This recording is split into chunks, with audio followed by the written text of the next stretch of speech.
conseillers municipaux et conseillères municipales qui sont ici, les membres du personnel donc de Petite-Rivière-Saint-François, Mme Francine Dufour, directrice générale et secrétaire trésorière de Petite-Rivière, les partenaires médias toujours présents parmi nous, les autres distingués invités que nous avons et nos distingués invités assis ici à l'avant. Donc bonjour, merci d'être là. On fait une belle annonce pour vous aujourd'hui, alors j'espère que vous saurez en profiter.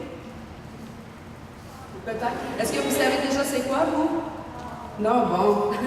Alors, je suis fière d'être ici aujourd'hui au nom de mon collègue Sébastien Proulx, ministre de l'Éducation, du loisir et du sport, et également ministre responsable de la région de la Capitale-Nationale, pour dévoiler une très bonne nouvelle pour les familles, et en particulier les enfants de Petite-Rivière-Saint-François, de même que les personnes physiquement actives et celles qui pourraient bien évidemment le devenir de par cette nouvelle installation, une infrastructure sportive et récréative. Plus tôt cet été, mon collègue Sébastien Proulx a annoncé des investissements de plus de 158 millions de dollars pour la réalisation de 231 projets d'infrastructure. De ce nombre, 16 de ces projets ont été retenus pour la Capitale-Nationale et nous en comptons 6 dans la région, donc dans la circonscription de Charlevoix-Côte-de-Beaupré, qui inclut également l'île d'Orléans. Ces 6 projets signifient un investissement de 6,5 millions dans notre circonscription, sur une enveloppe totale de 12,8 millions pour la Capitale-Nationale. Somme toute, cette vaste initiative gouvernementale permettra à toutes les régions du Québec de profiter d'installations sportives et récréatives sécuritaires, modernes et de qualité, qui répondent à la fois aux besoins des athlètes. Il y en a sûrement parmi vous des athlètes? Oui? Vous êtes tranquille? Êtes-vous toujours tranquille comme ça au camp de jour? Ah oui! Et donc, évidemment, la population également générale. Ces investissements majeurs permettront des constructions, des rénovations, permettront de l'aménagement également et des mises aux normes. Au menu, on parle de patinoires extérieures, des centres sportifs et récréatifs, des bâtiments de services, des complexes et des terrains de soccer, des terrains de tennis, des sentiers, des gymnases, des parcs multisports et j'en passe. Sans plus tarder alors, je me réjouis d'annoncer que les citoyennes et les citoyens de Petite-Rivière-Saint-François, dont vous-même, pourront eux aussi profiter des investissements provenant de ce programme. Et ce, pour aménager le carrefour plein air de Petite-Rivière. Savez-vous qu'est-ce que ça vous dit, ça? Non, hein? Cela représente un investissement du gouvernement du Québec pouvant atteindre 94 525 $ pour des investissements totaux pour ce projet de 151 051. Et ce projet, il comprend donc l'agrandissement d'un abri avec une structure complète construite en bois. Cet abri sera en grande partie utilisé pour les joueurs de deck hockey et permettra également au camp de jour et à la Maison des jeunes de Petite-Rivière de maximiser les activités extérieures, même en cas de mauvais temps. L'installation d'une fontaine d'eau, incluant un espace pour le remplissage des bouteilles d'eau. L'installation d'un module de jeu pour les jeunes de 5 à 12 ans avec un mur d'escalade entièrement fabriqué en cèdre. Ça vous dit quelque chose, hein? La mise en place également d'une rampe d'accès pour permettre aux personnes à mobilité réduite d'accéder au site. L'aménagement d'un terrain de soccer, l'aménagement d'un terrain de basketball aussi. Ça, est-ce que c'est une belle nouvelle? Oui. Alors, le gouvernement du Québec s'est engagé à ce que toutes les régions puissent profiter de nouvelles installations sportives et récréatives, sécuritaires, comme je vous le disais tout à l'heure, modernes également, mais surtout pour que la communauté puisse en bénéficier et puisse en profiter au maximum. En encourageant bien évidemment l'activité physique et en faisant la promotion des saines habitudes de vie également. C'est le bien-être général de toute notre population donc, que nous favorisons. Je souhaite à nos jeunes, donc je vous souhaite de profiter au maximum de ces nouvelles installations dans votre municipalité.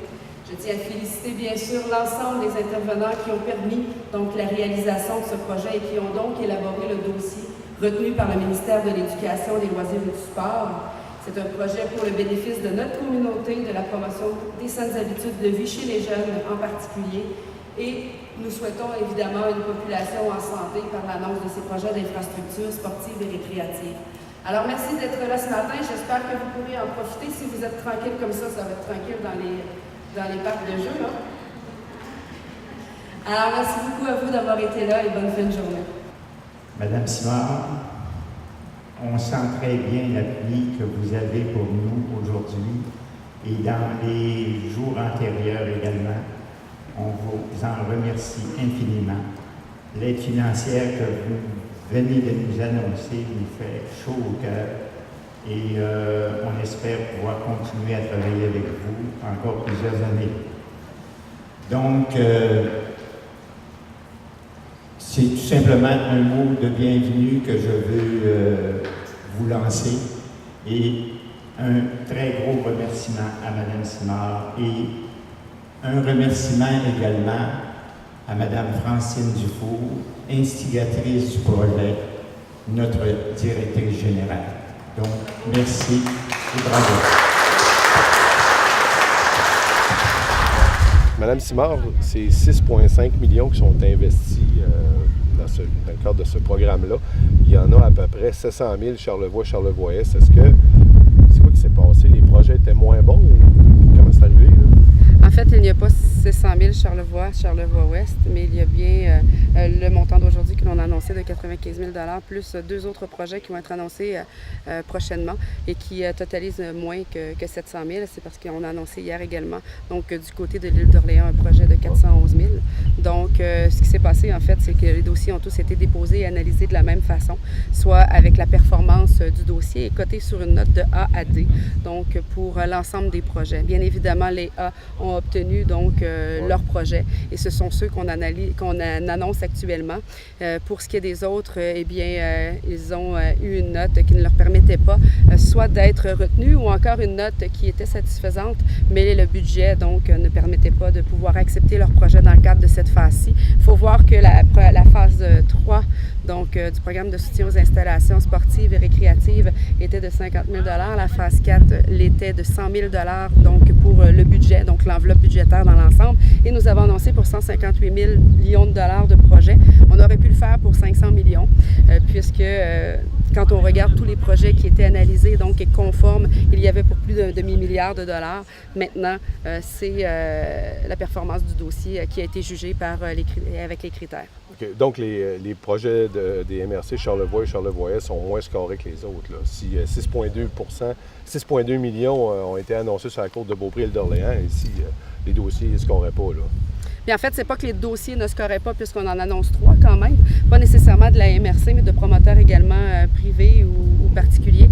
Mais ils ont été, pour ce qui est des gros projets, non pas parmi les premiers donc de la circonscription, ce qui fait par exemple que l'Aréna de Clermont, qui a obtenu une note quand même très satisfaisante de B, n'a pas pu être parmi les projets retenus pour cette fois-ci. Il faut voir, comme je l'ai dit au maire, donc Gagnon à ce sujet, qu'il y aura renouvellement du fonds Chantier Canada Québec, donc le nouveau fonds des petites collectivités, et que cette aide gouvernementale-là sera possible donc à hauteur de 66 % dès automne. Le maire m'a dit qu'il déposerait donc l'Aréna dès que possible dans ce programme.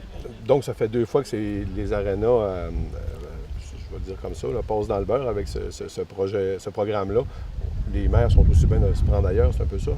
Pas nécessairement. Il y a eu des annonces d'Aréna dans le cadre de la phase 4 du programme de soutien aux installations sportives et récréatives. Comme je vous dis, ça dépend toujours de la performance des dossiers et des critères qui sont analysés. Parmi les critères, on regarde par exemple la proximité de l'installation. C'est ce qui fait qu'on a annoncé une piscine donc intérieure sur la côte de Beaupré à raison d'un projet de 5,8 millions. Il n'y avait pas de piscine pour le nombre d'habitants qu'il y a sur la côte de Beaupré.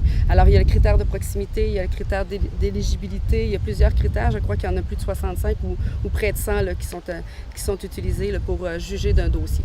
Ça commence quand ce chantier-là, M. Maltais?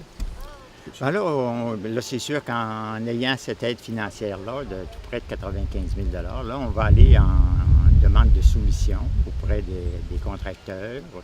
On va passer par le site électronique des appels d'offres du gouvernement. On va évaluer les soumissions et c'est sûr que moi, j'aurais bien aimé qu'on commence dès cet automne, mais je ne peux pas vous préciser quand exactement ça va débuter. Mais idéalement, que ce soit terminé pour le printemps prochain, que ce soit l'idéal. Oui, effectivement, parce que là, c'est sûr que là, on a un événement important, là, le championnat provincial de deck hockey au mois de septembre, mais là, c'est sûr que c'est impensable. Donc, puis c'est des aménagements qui vont servir également à cet événement-là. Ça faisait longtemps que vous pensiez à ce projet-là. Est-ce que vous aviez déjà essayé d'avoir les subventions? personnellement, j'y avais pas pensé, mais j'ai une directrice générale qui est très avant-gardiste et qui y avait pensé. Et comme vous pouvez le voir, c'est sûr que la façade ouest de notre édifice va être de beaucoup améliorée avec ce projet-là. Pas de programme d'aide, on ne fait pas ça. Pas d'aide du gouvernement, là, ça se fait pas. Pas d'aide du gouvernement, je ne sais pas. On n'avait pas évalué la possibilité de le faire nous, mais quand on a vu le programme plein air loisirs du gouvernement, notre projet était prêt et on a appliqué et heureusement, on a été retenu. Ça va changer quoi d'avoir ça ici, là, outre pour les besoins du terrain de jeu et tout ça? Est-ce que ça peut aider à attirer du monde d'après vous? Bien, c'est sûr qu'il y aura toutes sortes d'aménagements qui pourront plaire à bien des visiteurs. Là, je ne sais pas. On a 3 patinoires de deck hockey. Là, je ne sais pas. Il y a des jeunes qui en profitent, qui viennent en profiter. Présentement, on voit il y a une ligue de hockey aux éboulements. Là, puis, et occasionnellement, ils viennent s'amuser chez nous ou s'entraîner chez nous. En tout cas, on aura les aménagements, puis si ça peut servir outrageusement, on en sera bien content.